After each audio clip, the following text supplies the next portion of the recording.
What's going on, everybody? This is your man, Dr. John C. Turner, aka the Professor JT, aka Dr. JT. And man, I got some heavy hitters on today. See, last week we wrapped up Women's History Week with 3 Dr. Women, but now I got to bring the fellas into the fold. And man, I got some incredible docs here with you. I got my guy, Dr. Jeremiah Sims, Dr. Mike Sullivan-Tibbs, and Dr. Harold Lee. All doctors, all black males. Let me tell you something. You might not see this many black males in one place that got doctor degrees, but you're seeing them right here now on the Doc Chat. I appreciate y'all for tuning in. Hey, if you're checking us out, let us know where you're checking us out from. Let us know where you got your doctor degree, and let us know what dissertation do you worked on. Let us know. Holler at these brothers on the night. We are live on LinkedIn and YouTube. It's going to be a great time, and I am excited about it. I'm going to start out with my Indianapolis, Indiana brother from another mother, my guy, Dr. Mike Sullivan-Tibbs. Welcome to the Doc Chat. Let everybody know a little bit about yourself. Well, thank you for inviting me, and a little bit about myself. Yes, I'm a Hoosier originally, and I'm proud of it. And I reside in Nashville, Tennessee right now. And I work for the 3rd largest federal agency, or maybe we're the 2nd largest, the Department of Veteran Affairs. And I've been with them for 14 years or so. I also have worked in university settings as an adjunct professor. I've taught multiple courses in human development and therapeutic interventions. I'm a therapist by trade. And I'm not sure what else other than that. Yeah, let us know where you got your doctor degree from, Doc. Oh yes, so I as I've lived in Tennessee now, and I've assumed that kind of vibe of being a Nashvilleian. I went to Knoxville, Tennessee, to the main campus of University of Tennessee, Knoxville. Knoxville is Rocky Top, if you know about that. You know, they've done some things in some sports and stuff like that. And recently, well, they didn't go all the way in this Final Four, but you know, they did some good stuff. Yeah, they had a good run. Yeah, definitely had a good run there. Yeah, and it was very interesting at University of Tennessee, Knoxville. It really is very hilly. Being from Indiana, we have a saying, and I know there's many other states that are flat. You can see your dog run away for a month because it's just flat. But here, that dog turns the corner and it's gone. There's hills, there's mountains, there's coyotes, there's wolves. So if it didn't fall off a roof or a cave or something, it's eaten by one of these animals. And I had to learn different things too. You know, I didn't know what some of these creatures were that were flying around. They were huge. And I had to ask people, I said, well, what is that thing? Is it a pterodactyl? And they said, oh, no, that's a vulture. And I said, oh, well, we don't have that in Indianapolis. So don't. I don't know what that thing is, but is it going to attack me? That's hilarious. But those are just some side jokes for that. But yeah, I did my dissertation. I did my doctorate work at University of Tennessee, Knoxville. It was a great experience.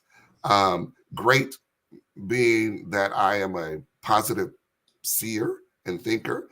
That doesn't mean that it wasn't challenging in various ways.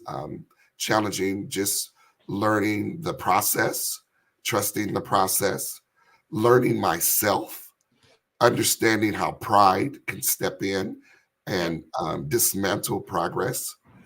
So it really is more than just a publishable book of knowledge. It's about what you learned from yourself in the journey. And that was something that's not really taught about or really spoke about.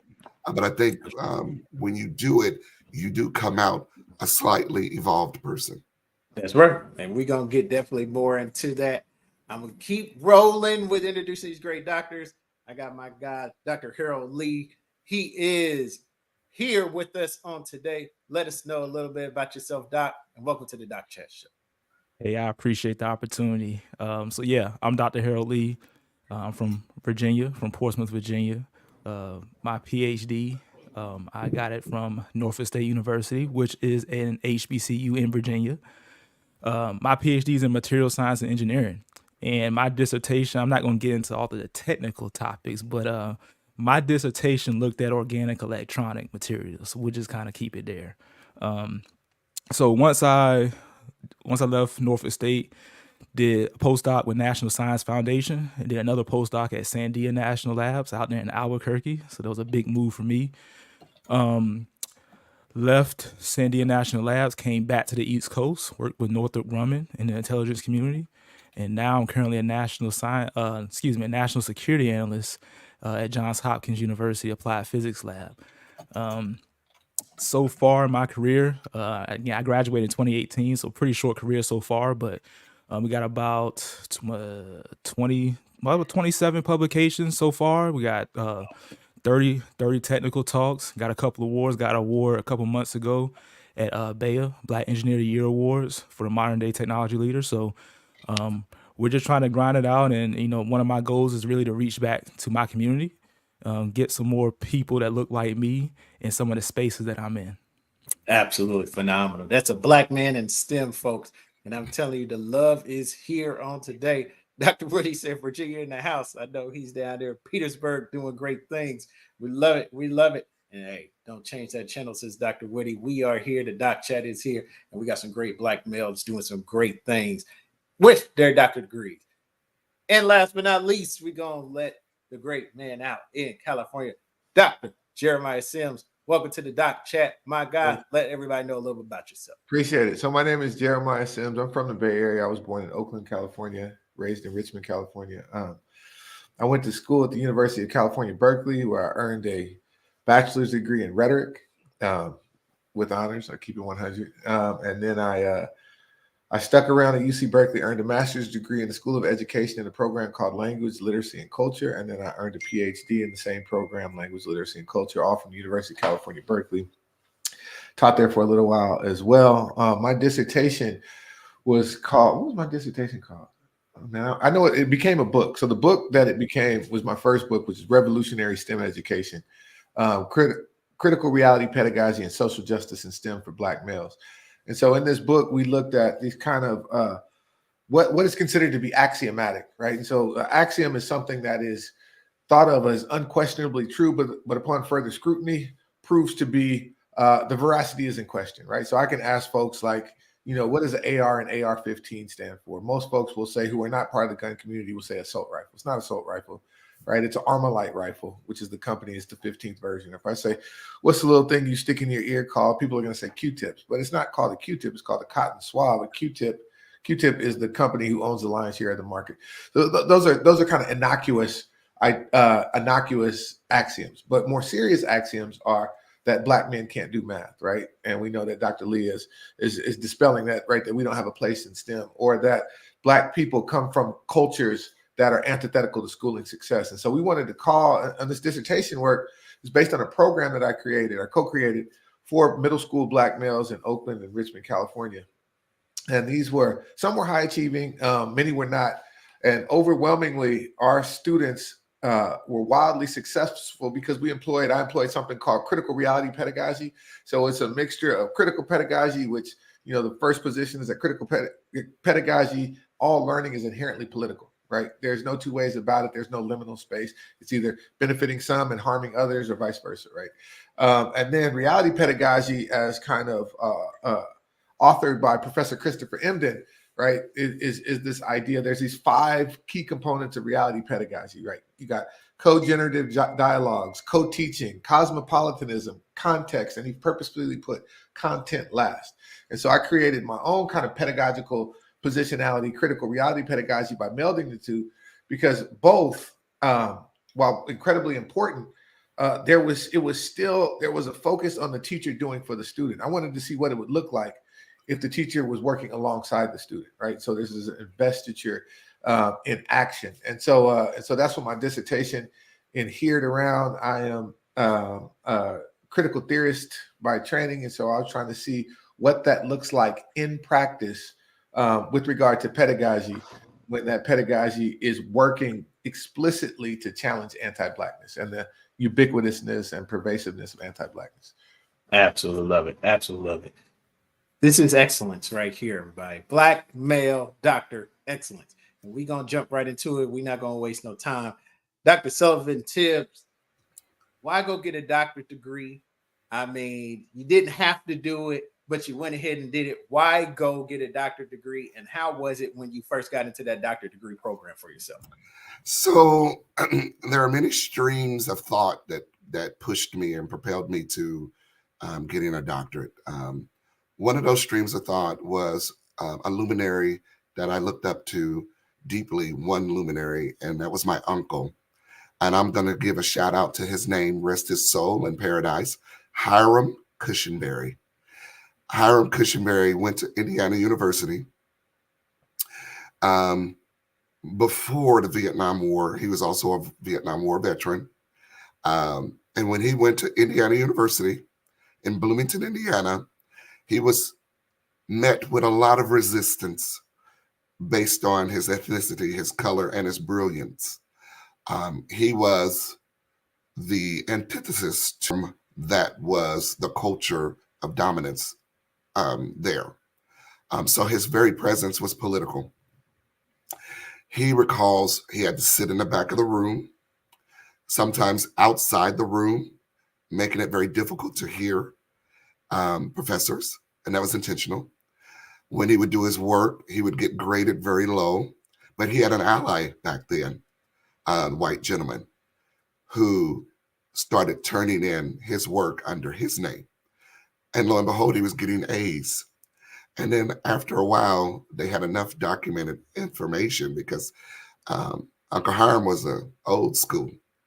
He was, I don't want to say he was a thug, but he knew how to take care of himself in a sense that he brought it back up and said, I find it interesting that when my papers were turned in under my name, I would receive these very low grades, whether it was critiques. And when my paper was turned in, unbeknownst to you, by my colleague, my friend, they were A's. Can you help us understand this? So he put those professors on blast, and they had to recognize that this was a savvy individual who was not going to sit in the back, metaphorically and physically. So he was luminaries. He also told me that he was with a janitor had come to him and basically called him a boy and said, boy, you will never get a degree. And I said, oh, okay. So when he told me that, he said, Mike, you must learn constantly. You must learn. And so that's what propelled me to go to school. I was in high school. I was on honor roll. I was on in Indiana, we used to have called the Brain Game. Used to come on the then Channel 13. Channel 13, that's right. Yes, I was on that multiple times. Wow. And I'm going to shout out to my high school, Arlington High School, Golden Knights. I grew up on 46 in Arlington, man. There you go. And we have one star, Vivica Fox, but she's much older than I am, but she also is a graduate of Arlington High School. And shout out Mike Epps, IPS. Yes, and Mike Epps, yes. And so we had a guidance counselor. I won't say their name. I don't know if they're still with us or not, but I was dating a young lady with different ethnicity, and we both were on honor roll. And I'll wrap it up real quick because this all goes to that stream. When our guidance counselor spoke with her, she was very excited. You should go here. You should go there. These are scholarships that are available for you, blah, blah, blah. And I was sitting outdoors, the door, this, giddy and eager, said, ooh, I'm on honor roll. For all 4 years, I got this. I had more credits than you needed to graduate. I walked in there and I was like, yes, Mrs. So-and-so. I loved what you said to my friend. And I would love to learn. And I think I can get even more because I'm Cuban and I'm Black. I'm all of these things. And she leaned in and she said, well, I think you ought to think about doing something with your hands. Maybe be a mechanic or a barber. Wow. And at that moment, it struck straight in my heart.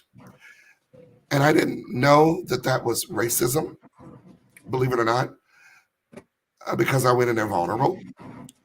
And when I went to IU the first semester, I bombed out because I had her in my head. I waited 7 years and I went back to school and I didn't stop. I went back and I graduated with a bachelor's with 3 majors in 2.5 years. Then I did a master's, less than 18 months. Then I did a second master's, less than 18 months, clinical. And then I worked for years and I taught. And then I went back 10 years post my second master's and completed my doctorate degree. So all that to be said, my uncle was my impetus to move forward and never let someone take your dream. Unfortunately, that person stalled my dream, but she never took it. That's why I had to become a doctorate, to be doctor and to show other Black students. I know we often say Black and brown, and I'm both, but when people see me, they see Black. So I'm going to stand up and say, I wanted to be visible for Black men, and all others is gravy if they can see me as a luminary. I love it. Absolutely love it. Man, Dr. Lee, we appreciate you and your service. Wanted to make sure you mentioned that as well, because we cannot forget that. But even with that serving, why go get a doctorate degree? Why you in particular thought that was the great idea for you to go do? Yeah, so I was in the Marine Corps when I graduated with my bachelor's degree in chemistry. So I got a degree. I kind of came at a crossroads. This is 2014. Obviously, degree.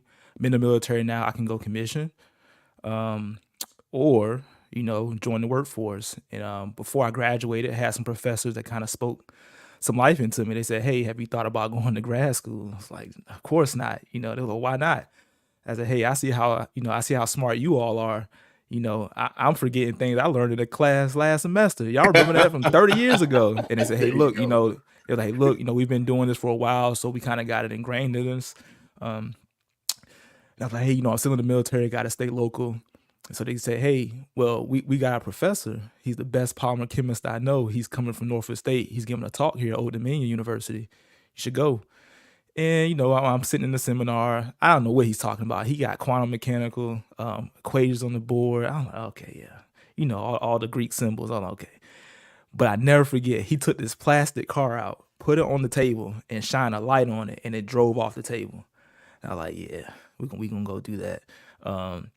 So apply. I was like, I'm just gonna do masters. That's it. I can't do that. I'm not doing the doctorate thing. So did the masters. So in the middle of the master, so makes them a little interesting as well. A lot of ours is free. So our degrees my degrees were free. I'm finishing the masters, and he tells me like, "Hey, the grant you're on is a 5-year grant. It's $1 million a year, so money ain't an issue." He was like, "I think you should stay. I think you should do your doctorate." And he was an Asian guy too, so I don't know what I don't know what it is. He was fascinated with me for some reason. I kind of seen him, interact with other students, but when it came to me, he always spoke positive to me. I don't know what he saw in me, but he was like, "Look, you should stay. You should do it. We got the money. The research is going good." I was like, "Yeah, okay." So, I told my wife, I said, "Hey, I might stay stay in school a couple more years. What you think?" She's like, "Hey, if it's free, you should do it." So, kind of stuck around with it. And yeah, so that's kind of how I went through the doctorate program for me. It was free. I did it. What was it? It was difficult in the sense of, with lab work, STEM work, very nuanced work. You're dependent upon instrumentation as well. But, I said, "Hey, we'll do it." I went through with it. And of course, I kind of went off on my own. But when I say, he kind of took a liking to me, I come to realize, going for this degree wasn't necessarily for me. It's for me to give opportunity to other people, and once I kind of recognized that, I'm like, yeah, okay, I get what's going on now, because I ain't gonna say I'm smart, because I'm not. I've met some people who don't even have doctorate degrees that are much smarter than me, but we'll just say there's some powers that are moving behind me that kind of put me in this position. So once I realized that, I said, "Hey, I got to go through with this, because it's an opportunity that was given, and I wouldn't be operating in my will if I didn't do it." That's absolutely beautiful. And hey, it was white guy in my doctor program, an older guy who basically looked at me. I was in the middle of my program and basically said, "You're going to be one of the ones that's going to finish." So it's funny. You Yep. just got to find that person that believes in you to get you to that finish line. And that's dope that he believed in you. That really is. Yeah, when you got someone on your side, that someone that they shield you from the stuff that don't, from the BS. Yeah. And when you ask for something that's beneficial, they move heaven and earth to get it done for you. Love That's it. when you know you got a good one. That's right. That's right. And Dr. Sims, man, you had the family with you, Doc. How and why did you decide to go for the doctorate degree? And man, what was it like getting into it? A really circuitous route during high school. So I know, where folks are coming from. I'm familiar enough with the United States. I know that there's some parts of Indiana that are very similar to Richmond, right? But when I was in high school in the early mid 90s, we had the highest murder rate per capita in the whole United States. We were beating Gary, Indiana, right? We're beating all these different places. And so it was because we were on the heels of the crack epidemic at that point. And there was wanton, fratricidal, right, brother on brother violence. And so just kind of there was a kind of malaise that set in, right? And so I didn't have any aspirations past 21 because our life expectancy at that time was 21 years old. And so I had a teacher. I went to a school that was for smart kids who could not make it in public schools because we kept getting in trouble. And so because you had to, so everybody had some disciplinary issues, but you had to test to get into school. So it was a really unique model, right? And so I met a teacher there. She was my 12th grade English teacher, and I remember she wanted me to take the SAT. Now I'm first in my family to go to college. I didn't know what the acronym SAT stood for, but she said that she would give me extra credit if I were to take the test. So I went to go take the test. And, I was the first one finished. And y'all been in school long enough to know being the first one finished is not necessarily good, especially when you don't know what the test is that you're taking, right? So I got up and walked out. And everybody else was still, marking their Scantrons. I was like, well, either I did really, really well or the opposite is true, right? There's no middle ground with this one. And so, I didn't think about it. But I had been in trouble so much. And not for violent things, but I just couldn't stop talking. I felt like if the teacher was talking, I could be talking, like it's our class together, right? And so what she did is she said, Jeremiah, you seem to think that you're funny, right? And up until this point, at every juncture of my educational journey, I had been sanctioned or castigated for my sense of humor, right? And let me go back for a second. So and things matter, right? So when my mom told me, I don't know if this is, I don't think that Black culture is monolithic, right? In any way, it's a panoply of different cultures that make up this amalgamation of Black culture. But when my mom needed me to do something, she said, boy, go sit down and do this thing, right? When my teacher wanted me to do something, she said, hey, Jeremiah, do you want to stop talking to Dr. John now? And I'm like, no, I don't want to stop talking to him. I want to keep talking to him. He's awesome. And so I was always in trouble for that kind of thing. But that is a kind of what people refer to as cultural dissonance, right? Or even a kind of linguistic dissonance, right? And so every stop along the way, I was in trouble. But what this teacher did, and she's since passed, Ms. Horrigan, I wrote about her in my first book. She said, Jeremiah, if you can make the class laugh every Friday, I'll give you 7 minutes to do stand-up. Then there'll be no homework over the weekend, right? And so first thing I realized is that stand-up is really, really hard, right? And it wasn't for me. But I also, right, I think almost simultaneously realized that she valued my voice so much that she was willing to change the way that she had lesson planned in order to create space for me to display a different level of my humanity, especially a part of my humanity that had been, again, castigated all throughout my educational journey. But at that point, I'm in the 12th grade. It's too late, right? I had no aspirations to go to a 4-year college, but I wanted to go to community college. But this particular high school was on the community college campus. This particular community college was right around the corner from my house, right? So I went there for college. Wasn't the best idea because all my same friends from high school. And then I'd go home for lunch because I had the freedom to do that now because I'm in college. Once you go home from lunch, I'm not going back I'm not going to leave home, the comfort of my home, to go to geometry. That's not going to happen. Right. I'm not Harold Lee III, right? So I'm not doing that, right? And so anyhow, I kept going to community college because I grew up in low-income housing. And so the way that it worked is that this particular low-income housing, you could not have, Section 8, right? You could not have a man in the home. Otherwise, irrespective of whether or not the man was working, it would void the Section 8 housing, right? So then you had to pay full rent. So your rent could go from $77 a month, which is what my mom paid, to $1,000 a month, which she wouldn't have been able to pay. But by the time, once you hit 18, you either have to work full time, which will change the rent, or you have to go to school. And so I just kept taking, but you don't have to pass the classes. See, that's the trick, right? So I just kept bringing in these Scantrons to the housing authority semester after the semester. And I amassed a 1.1 GPA. My GPA, the only thing that kept me over a 1 was badminton and weightlifting. And so anyway, so I realized, because I started to struggle with math, because I went to experimental high school. So I'm not a total dummy, right? I was part of the GATE program and all this stuff. And so I got to go, that allowed me to go different places, but I didn't know how to navigate those spaces, right? So even though I was in an experimental middle school where the idea was like a high school prep / college prep where you got to choose your own classes, I'm a hustler. So I picked 6 PE classes and 1 English class, right?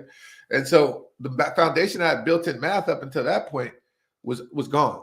And so anyway, fast forwarding back to this English class, and the SAT story. So I got my results back from the SAT. I did about average on math, right? I don't claim to be a mathematician, but this is the interesting thing. On the linguistics section, I missed 1, right? So I got a 790 out of 800. Back then it was out of 800. I don't know what it is now.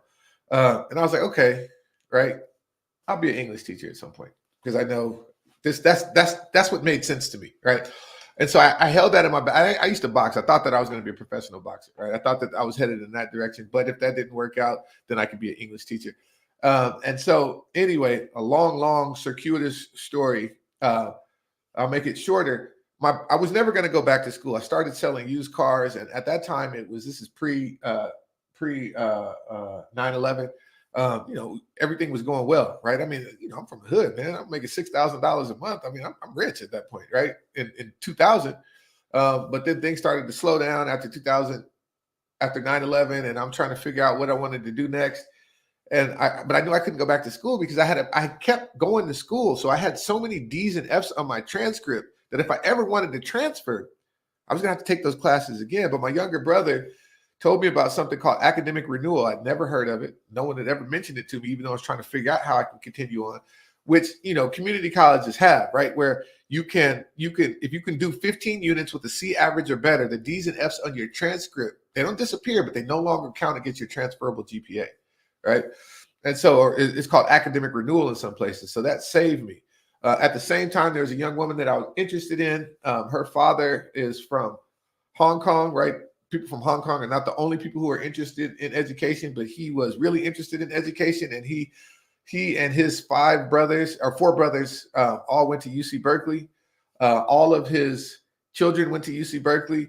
And he said, if you want to marry my daughter, you too are going to have to go to UC Berkeley, right? So he's saying this to someone who has a 1.1 GPA, right?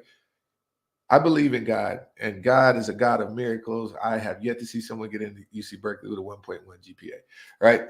And so I had to go back to school, and I was able to do well, partially because of that motivation, but also I wanted to be a luminary for my community as well, because I kept hearing stories about young men who were essentially walking dead because they had been incarcerated or whose lives had been snuffed out prematurely.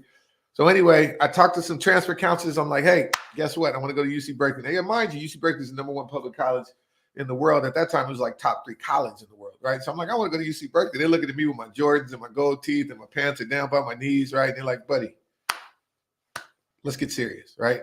Why don't you consider doing something with your hands, right? I.e. vocational school. There are things that you can do. And I can cut hair. I got 6 boys, man. I got to be able to cut hair because I'm not going to the barbershop and paying $200 every 10 days, right? So I'm not being dismissive, right? Those are jobs that are valuable. They have value in the community. They have value for people's lives. But I had different aspirations. I wanted to go to school and I wanted to major in rhetoric, right? And so anyway, long story short, I keep saying that. I'll bring us to a close. And it's a trip because I was dealing with primarily people of color, right? And I said, I want to go to UC Berkeley. Nobody would humor me. Even though you got to understand, so for y'all who haven't been to Berkeley, I'm at Berkeley City College. I can just walk outside and see UC Berkeley right there. It's not geographically, the trip will take me 45 seconds, right? But for them, that trip was unimaginable because who was sitting before them.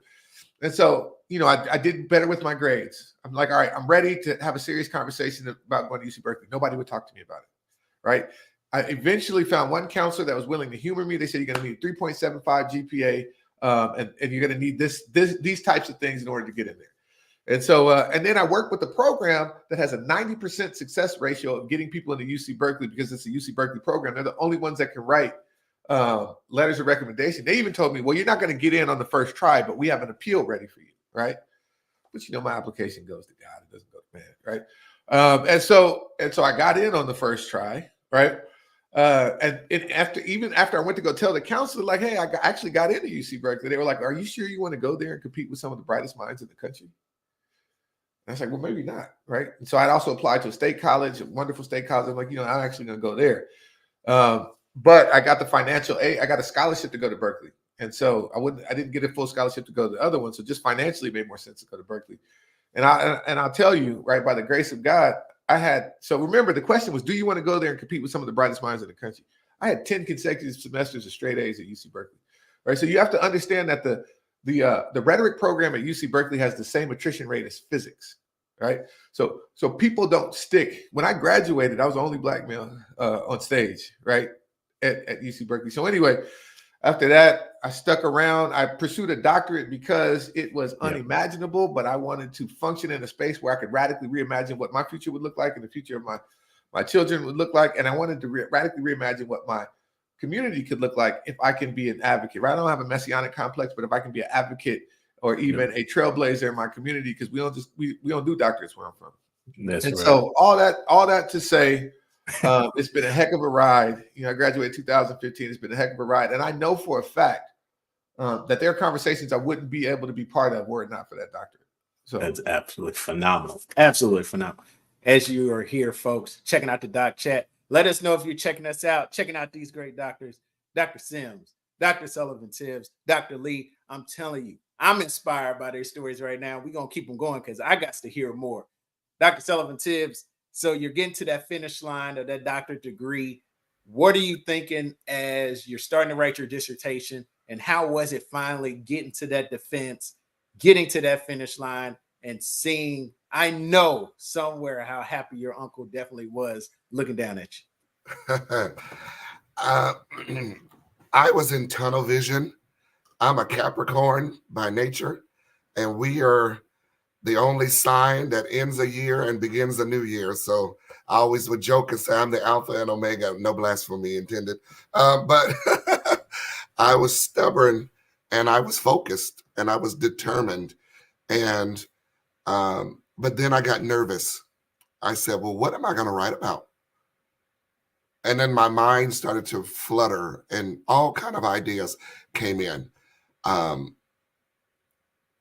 I didn't know where to start. And then I just sat quiet and I said, what do I know? What don't I know? What would I like to know? And I didn't get an answer to any of those questions for a while. And then after a while, an answer came to me. Yeah.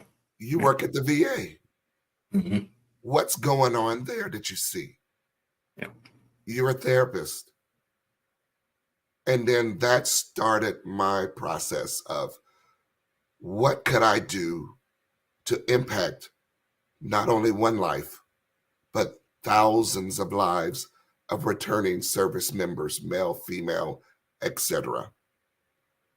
At that time, we were still in the last war in the Middle East. And through that time, from 2001 on, I noticed a lot of death by suicide, slow death by drugs, breaking of families, and the VA trying to do what it could with what it had. And I said, I need to find a niche. Suicide is a big topic. Everybody's published on that. What could I bring to the table that's different? So I started to look at the population that weren't white Americans. And the reason I did that is because they were the predominant face that was seen in media and throughout the VA. Their experiences may be similar to those who are minoritized and marginalized, but I didn't know definitively. one of the salient things that came out of when I spoke with Black and African American and Hispanic, Native, Indigenous, Hawaiian, Southeast Asian, and so forth, women and men, even trans, they would say kind of flippantly when I would do assessments, yeah, I really haven't been sleeping very well. But yeah, I'm addicted to X, Y, and Z, or my wife wants to leave me, or my kids are afraid of me, or I'm having intrusive thoughts. But the pervasive theme, I'm not sleeping. And I said, that's my end. Sleep disturbances. There are over 90 sleep disturbances that you could look at, from the physical to the mental to a combination of both. And there is a link between that and suicidality. So that's what I focused on, sleep disturbances, and looking at what psychometric testing tools were we using to address that. And from my pool, which was a small N, I had about 116 because it's hard to get IRB approval to the VA. And I wanted to get done, and not be there for 13 years trying to get this thing done. So it's still some number though, Doc. That is still some number. And I had to go through that and get the IRB approval with the university too. So, you had to go through both. And was able to pick out that from my recollection, there was only 2 or 3 people that had a sleep disturbance scale done. None were gold standard except for one. And a lot of those folks ended their lives. And so I focused on sleep disturbances, and we all know if we don't get enough sleep, it's going to affect our cognitive thoughts. It's going to impair proper decision making. And when you couple that with the experience of theater, and that's the term of being in the war zone, coupled with your own generational trauma, if you're minoritized and marginalized, there's going to be a breaking point. But if we can help get them sleep, then they may have a foothold for more success. If we can rest the body, that body can go back into homeostasis. So it's physiological, it's physical. And that's what I focused on. And I was able to whittle that down to 2 articles. One was accepted for publication, but I ran out of time to do the edits because I was doing the other one, and that one was published and utilized. And it was a great thing. And that's what I did, what I knew. Was that what I wanted to research? Not necessarily. And that was the other thing. When you go in for your doctorate, some people think they know what they want. Some people don't know what they want. And it's okay on either side of the spectrum. And it doesn't mean that you're married to whatever you publish. It's the journey. It's the process. It's the mechanics of what you're learning. And you can translate that to any area of subject matter. And I've since published other articles, on different parts. But that's what I did. I did with what I knew. Awesome. Absolutely awesome. And Dr. Lee, what about yourself? Writing your dissertation. I mean, you're in the program now. You really weren't a fan about going, but you're in there. It's paid for. And I'm telling you, I know it was powerful. What did you end up writing, and how was that process for you? Yeah, so I was actually quite fortunate with my advisor was quite upfront with me when I joined the program. He actually gave me the proposal that I was being funded by and said, hey, here's what I propose. It's up to you to kind of devise the plan of, how are you going to see if this will even work. So I had good direction. And I say that because there are a lot of people that I've seen where their advisor kind of trickles information to them, right? That the student doesn't get the freedom of the scientific method, right? They're just getting directed step by step, which is not what the PhD is about. The PhD is for the person. The person should have the skills to say, if I get any problem, no matter what field it's in, I can create, that the experimental methods. Okay, what parameters do I need to look at? Follow on. What does this mean? What does that mean? Etc. So I was fortunate in that front. I started my dissertation probably like a year out, because there were some sections I already had. You're already reading other publications, right? So I was like, hey, I'm all the introduction info, I'm already reading that. Let me start summarizing that. So I used to put sticky notes on papers and be like, all right, this is the 3 bullet points from this paper. Cause I'm not gonna read it again because you just ain't got time. Hundreds of papers at this point. Experimental methods, lab notebook. I already knew what instruments I'm using. So the dissertation was not difficult for me. The part that worried me was the defense, and that was because there was a weird dynamic in my program. You had some PIs that were kind of beefing with each other. All right. So when the other PI student would get up there, they gonna, all right, we about to ask them questions, off the wall questions. So I'm like, all right, we gotta navigate this in a way where I can get through. And we had these professors, man. They were from Russia. They were physicists. I was like, man. And I'm not a big fan of physics. I'm a chemist. I'm not a big fan of physics, but my entire dissertation prep was like, I need to be able to answer every question they even gonna think about. So my dissertation was done. I'm sitting back. I'm just trying to find questions at this point. And it just put me down this rabbit hole for a couple of weeks. Like, it's like your research at this point, I'm researching stuff that's not even in my field. And someone told me, like, look, someone told me, said, look, no one knows what you're doing better than you. That's right. You're the one that actually did it. Yeah.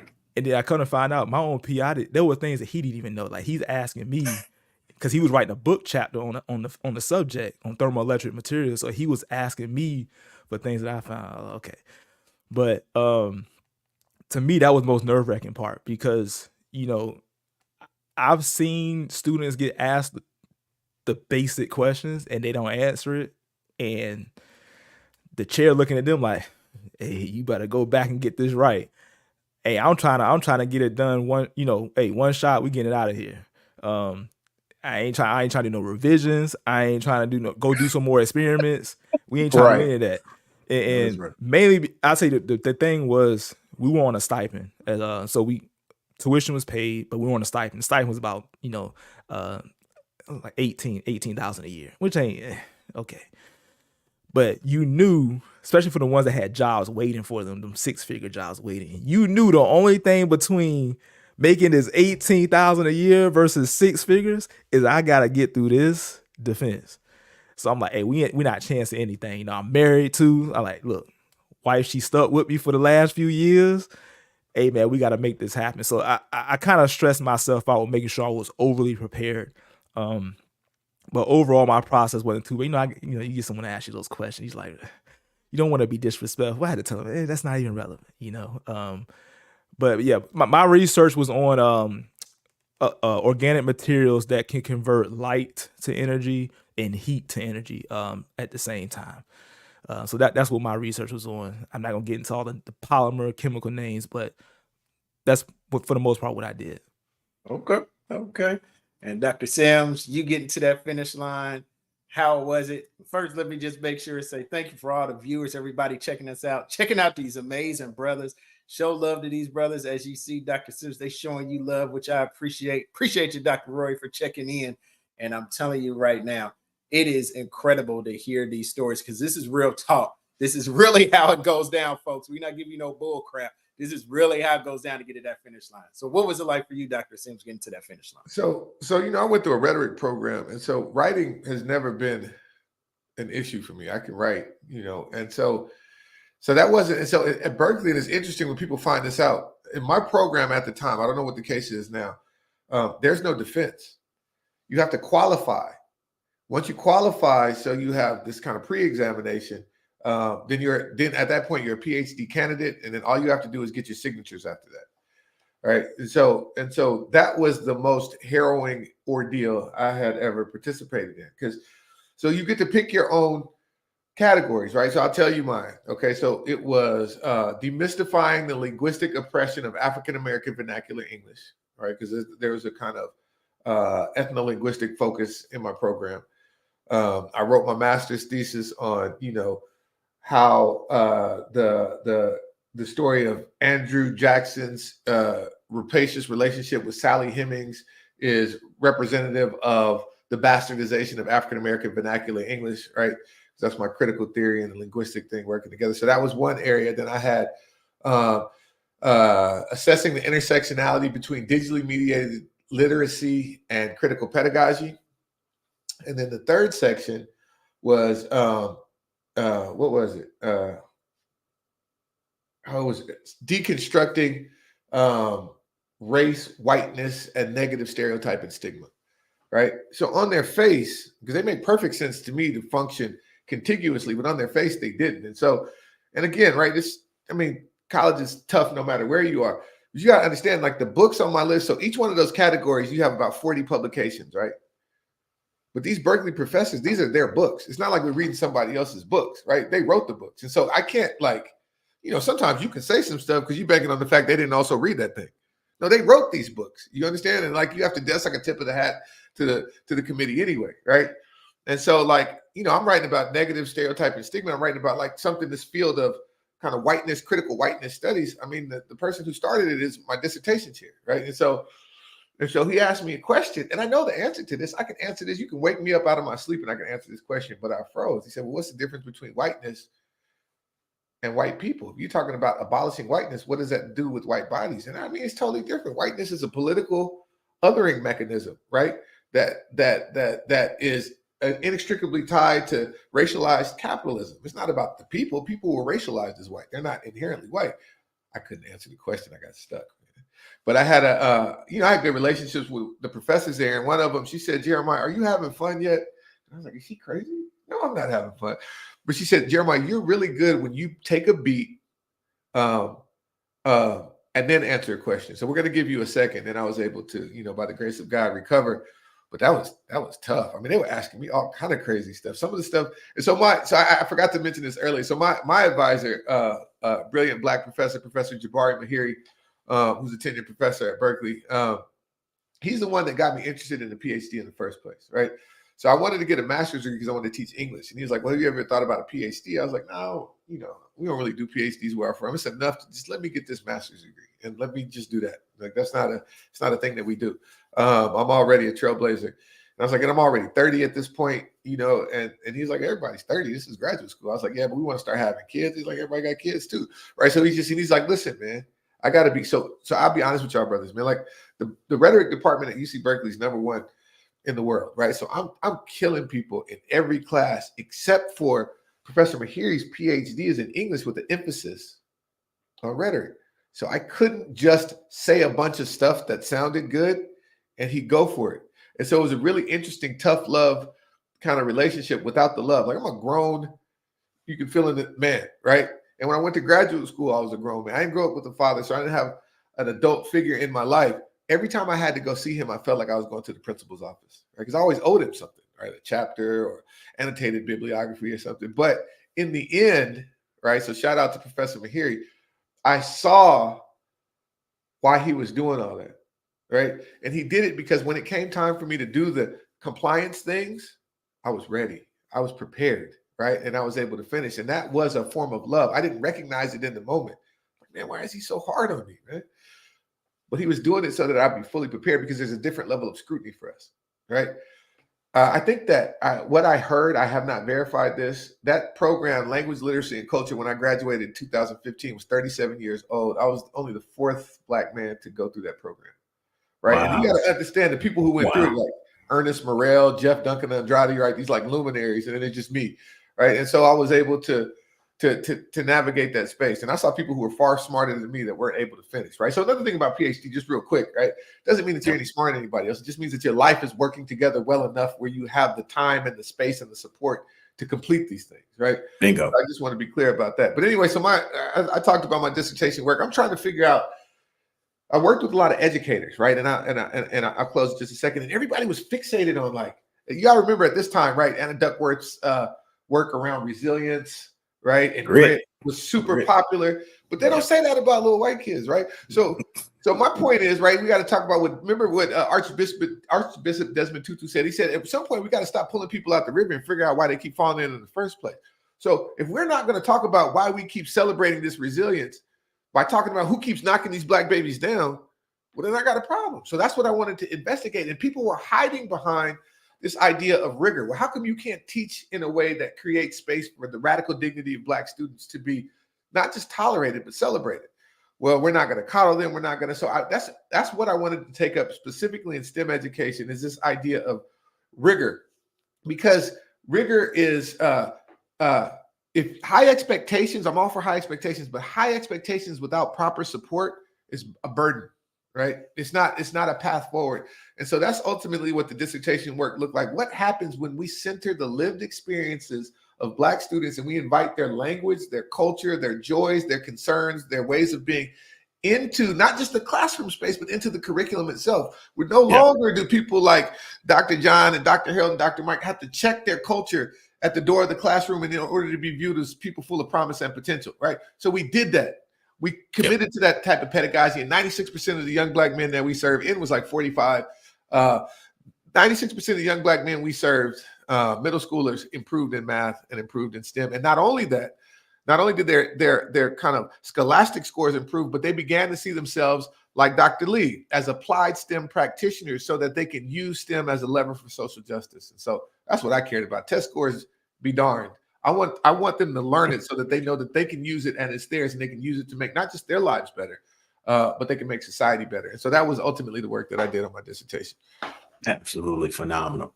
Hey, man, I'm telling you, it's an hour of power. You see how fast it goes by, because these men are on fire about what they do and who they are, and they own it. They own being a doctor, and that's what it is about on the Doc Chat. So I'm going to give it to Dr. Mike. I need 2-3 minutes. If somebody was looking right now at this show, at becoming a doctor, what would you tell them, and how would you get them to the doctor finish line? I'll do it in a minute. Believe in yourself. Let those who believe in you pour into you. Understand it is not a sprint. It's a marathon. Take time to enjoy the journey. There are some joys in it when you finish a chapter and you're like, wow, I did this. Go back and reread and say, wow, this came out of my mind. And fight the dark thoughts that others try to put in your head and that you might put in your own head, which is called imposter syndrome. You are not an imposter. You are your actual person. You have agency. Stand with it. Stick to it. Keep going forward. Love it. Absolutely love it. Giving the love, the shout out to Dr. Lee and Dr. Sullivan-Tibbs. I'm telling you, we appreciate you, Dr. Roy. That's doctors supporting doctors. That's what we do here, and we love it. Dr. Lee, 2-3 minutes. Somebody watching, somebody working on that doctor. What would you tell them, help them get to that finish line? Ooh, well, I got a couple of things. I have a notes on my notes app, a list of these wise sayings that I kind of heard and used, lived by over the years. So my prime two that I would say, the first one I heard back when I was in high school, there's no easy way to complete a hard task. Now, at the end of the day, it's gonna be hard. That's maybe it's the Marine, real. Maybe it's the Marine side of me. When you do tough things,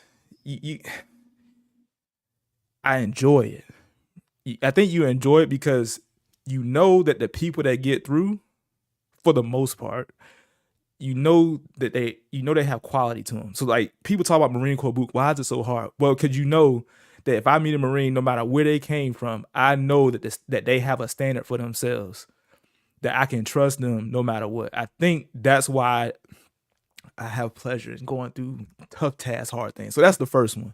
Another one I would say is that hard work pays off in the future, but laziness pays off now. Now, my mother got her degrees later on in her life, and that was mainly because she was a single mom, whatever. But not whatever, but she was a single mom, and she told me, she said, "Look, you need to go to school right now." She was like, "Don't wait." She was like, "Don't say, yeah, you're gonna do the bachelor's and say I'm gonna come back a few years." She was like, "You need to put the work in now. So later on, she like, you ain't gotta be like me, full time in the army, full time, 27 years in the army. I wanna do it now." She's like, "Get it done right now. Put the work in now. I know you don't feel like it, but you gotta do it." Um, Another one from a drill instructor, and this one's about quitting. And he said, if you quit on yourself, you'll be a quitter for the rest of your life. And you hear something like that, that kind of hits you in the soul, because you realize if someone does quit on themselves, they're going to quit in a lot of areas in their life. And everywhere that I've been, I put the effort in to go as far as I can. I was in the Marine Corps for 6 years. I got to the highest rank I could, get to in 6 years. I'm going to school. Well, we have the PhD, or it's pretty much the furthest you can go at this point. So I want to convince, students going through, it's going to be hard. I mean, that's what makes it so much sweeter when you graduate, because you bring your head up and you look back, you see how far you've come, and you're like, yeah, it's worth it. Man, I had to take that one here for a minute. That's real talk right here, folks. Real talk. We appreciate you, Dr. Lee. Dr. Sims, 2-3 minutes. What would you tell that next doctor and helping them get to the finish line? So I'm going to start with a quote from Audre Lorde. And this quote says, caring for myself is not self-indulgence, it's self-preservation. And that is an act of political warfare. And so that's especially true when you embody a minoritized and racialized Black body, right? So I'm going to share one more quote, and then I'll circle back. And this quote is from Ruha Benjamin, Professor Ruha Benjamin, thinking about anti-Blackness. This man, look, I'm still trying to unpack this, right? So listen, anti-Black racism is the soundtrack of our lives, buzzing so low in the background that we don't even hear it, that we don't even realize that we are humming along with it, even though we hate the lyrics, right? Those things matter when you enter into these spaces, right? And so now what I'm going to say next is not limited to or exclusive to folks who are racialized as Black folks. For me, I never got so consumed by the idea of having a doctorate that it changed who. That's not true. It did change who I was as a person. I looked down on people who weren't in the same place. I have to be honest about that. I mean, that happens when you first family go to college, and now family members are saying things that are grammatically incorrect. My first inclination is not to understand that we're in different positions, but to correct them, because now I'm embarrassed, right? Because I'm in a different. So I'll own that, right? But I've had so many people when I was in graduate school come to me and say, Jeremiah, this doesn't seem to get to you like it gets to other people. And I'm not trying to be hyperbolic or salacious, man, but I grew up dodging bullets, man. Like, I don't care about going to this class, right? Like, I go to this class or not go to this class. I'm alive, right? I still lost people. Family members were gunned down while I was in graduate school. So that was always really sobering. And so I'm saying all that to say that for folks who are in these spaces now, this doesn't define who you are in your entirety, right? Your graduate degrees are not the totality of who you are. So going back to that Audre Lorde quote, I would tell anybody who is currently in graduate school and is struggling, focus on yourself, focus on your mental health.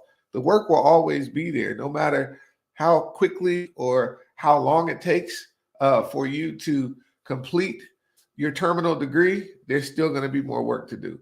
And so I just want folks to exercise self-love. That's what I would tell. And I did that. And so I'm not scarred in the same way that some of the people that I went to school with are based on their experiences. Because when things were dehumanizing, right, or they weren't fully supportive of my radical dignity, then I talk about it and I tap out. And if y'all want to take it away, because I'm a person that other people love, and I need to be whole for them too. And then I'll end with one last quote. This is from a book called braiding sweetgrass from indigenous botany professor Robin Wall Kimmerer.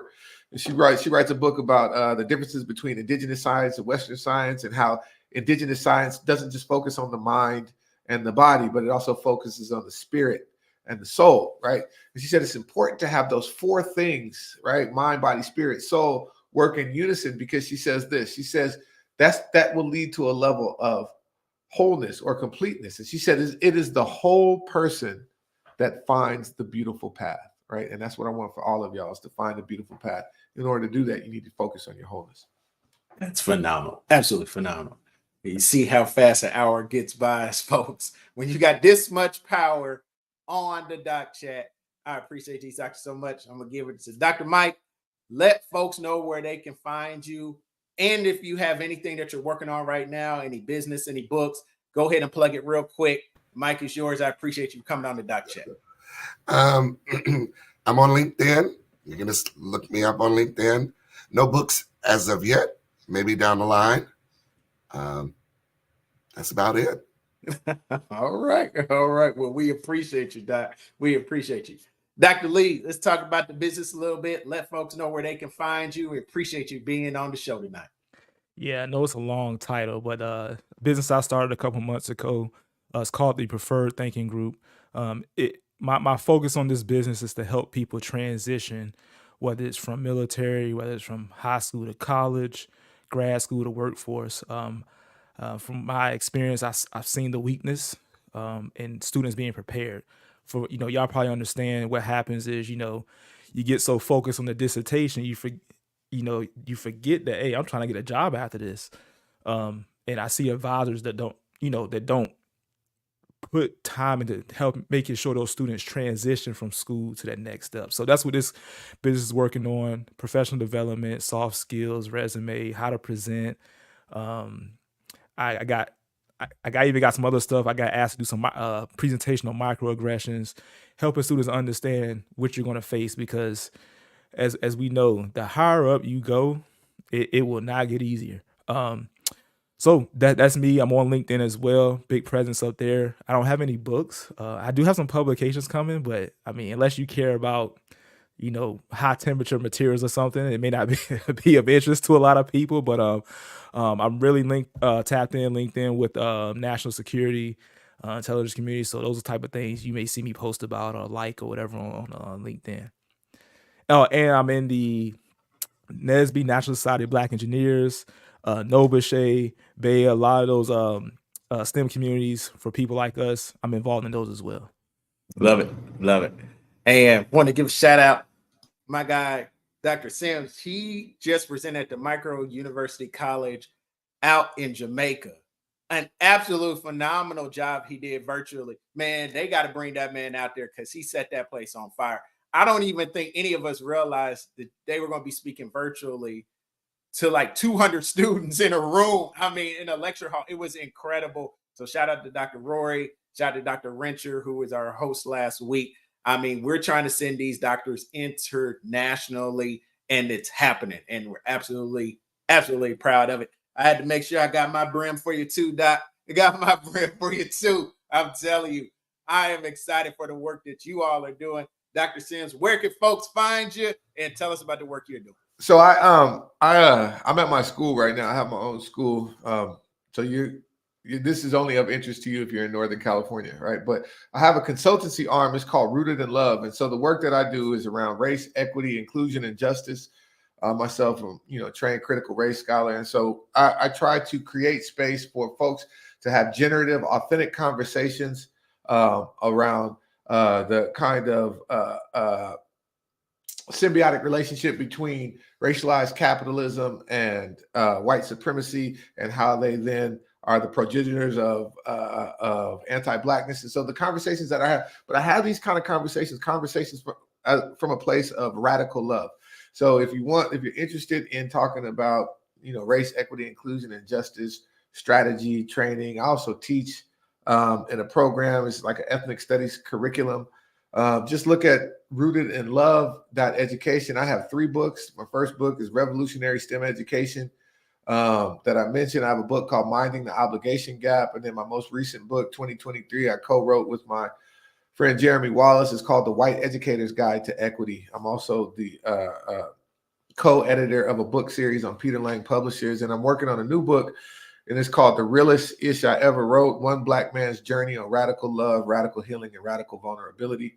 And so that one will be out this year. I don't know if it'll be out this year, but it'll be finished this year. And so that one's deeply personal. Writing academic stuff is easy, man. This one is a kind of wrestling for sure, but it is cathartic, and I think that it is going to help some people think through what it means. And I know Dr. Mike can talk all about this, right? We don't as Black men, we don't get the mental health care that we need and we deserve, because we've been led to believe that a Black male identity somehow has to be intertwined with a kind of toxic masculinity where we can't reach out for help. And so I'm exploring some of those things in the book. And I'll probably reach out to me. I got work in those areas. I've been asked to speak multiple times on those things. So you got me. Reach out to me. We can collaborate. Let's do it. I need a forward anyway, so let's do it. So we'll definitely link up for that. But yeah, so I am having a blast working with folks, trying to help them develop an anti-racist growth mindset. And so if that's something that folks are interested in, check out the website on Rooted in Love, and it'll talk a little bit more about the work that we do. Absolutely love it. Absolutely love it. And you can get another forward out of Dr. Lee right there. I'm telling you, he's been there. He's seen it. So, hey, ain't nothing wrong with having 2 forward. Hey, ain't nothing wrong with having Black doctors doing dope stuff. That is what we're talking about. That's what we talk about here in the Doc Chat. And I'm telling you, we are rolling into April with some strong, strong stuff.